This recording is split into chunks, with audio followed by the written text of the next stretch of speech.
What's going on, everybody? Welcome to Arrival Entertainment, and today we're going to be talking about The Batman, my most anticipated movie of 2022. The Batman is the newest live-action solo Batman film. It stars Robert Pattinson as Batman/Bruce Wayne, and is directed by Matt Reeves. And I'm not going to be giving away any plot points in this review because I want you guys to go in as completely blind as possible.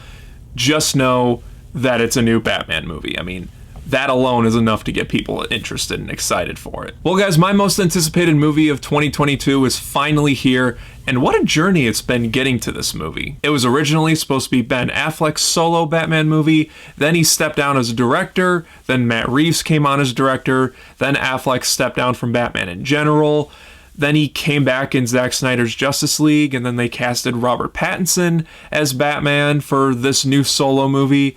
And now Affleck is going to do one more appearance as Batman in the Flash movie. And Affleck's script, all his plot ideas that he had for his solo movie got completely retooled into what this movie became. Some of that might be out of order, but it was a long process getting to this movie. And it's the first solo live-action Batman movie we've had in 10 years now. The Dark Knight Rises, which was the last one, came out in 2012. In that scenario, I don't really count Batman v Superman or Justice League or Zack Snyder's Justice League because, you know, Batman shared those movies with other characters. When I mean solo Batman movie, I mean just a movie just dedicated to Batman. So there was a lot around this movie to get fans super excited, and how did it deliver for me? I loved every second of The Batman. There is not a single moment in this movie that was boring or didn't keep my interest in any way. I held this movie up on a higher regard than I do for most other movies because Batman has always been my favorite superhero. And even with the higher standard that I set for this movie, it still somehow managed to surpass all my expectations.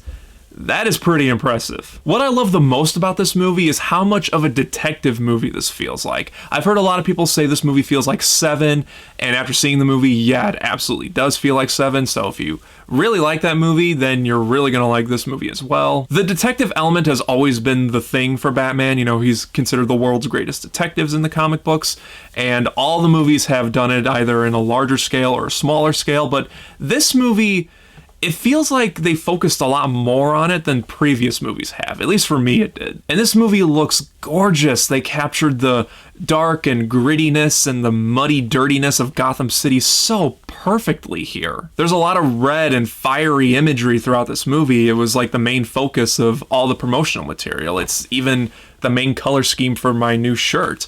And it's incorporated so well into the movie. It blended perfectly throughout the rest of the cinematography. And let's talk about the main thing that everybody is going to be talking about for this movie, Robert Pattinson as Batman. Now, I have to admit, when Robert Pattinson was going through his Twilight series era, I was not a fan of him. Yes, I saw him in Harry Potter, and I liked him in Harry Potter, but once he became known as Edward in Twilight, he just became one of those actors that I just got sick and tired of hearing all the time. But thanks to him doing all these different types of movies and what we're used to seeing him in, movies like High Life, The Lighthouse, and Tenet, I've become a fan of Robert Pattinson. I've opened my eyes a lot more, and I've said to myself, you know, I don't really see him as the sparkly vampire from Twilight anymore. So when he was cast as Batman, I was one of the few people that was really excited to see that. I remember a lot of people saying, oh no, they casted Edward from Twilight as Batman. What are they thinking? Well, after this movie, I think those Edward from Twilight sparkly vampire comments about him are just completely done. He is so damn good in this movie. He nailed everything. He nailed the Bruce Wayne element, he nailed the detective element, and he was perfect as Batman. And I don't like using that word perfect. I only use that word very sparingly when a movie earns that title. But Robert Pattinson in this film, I think, earns it. He is honestly perfect in this movie. I can't imagine any other actor after Ben Affleck taking over this role in this movie than him. And the rest of the cast is phenomenal as well. I loved Zoe Kravitz as Catwoman. Colin Farrell as the Penguin was just phenomenal. Like, I can't believe he went to that extent of makeup and changing his voice all that well for that kind of performance. I mean, that's incredible the way he did it.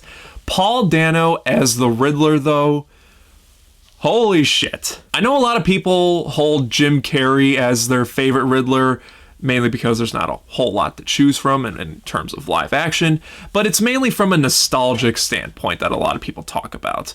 Well, Paul Dano as the Riddler makes Jim Carrey look pathetic, really, as the Riddler. Don't get me wrong, I'm nostalgic about Jim Carrey as the Riddler too. He was very funny, very entertaining, but there's just no competition here. The Riddler is so terrifying in this movie. Whenever he's on screen, it feels like a horror movie. In fact, I noticed that the rest of the movie is this really cool detective noir thriller, so to speak, with comic book characters. But whenever it cuts to the Riddler, or whenever the Riddler's on screen, it's like the movie switches tones from that detective elements to a horror film. And normally that would be kind of jarring for people, you know, stick to one tone or whatever, but it works so well here. In fact, another thing that I loved about this movie is that it's just one individual movie. You know, DC in the past has been very concerned about catching up with Marvel, you know, making everything connect together, making their cinematic universe. But lately, with movies like this and Joker, they're finally realizing that it's okay to just do one individual movie with these characters. Not everything has to connect. I've been loving the comments of Matt Reeves saying that he's not interested in bringing in Superman or Wonder Woman into this universe. He's just focused on a Batman universe. And I loved that. I've been saying that for years now. Not everything has to be a cinematic universe. Not everything has to connect together to the very last detail to where if you miss something from a previous movie, then it's gonna affect your enjoyment of a new movie.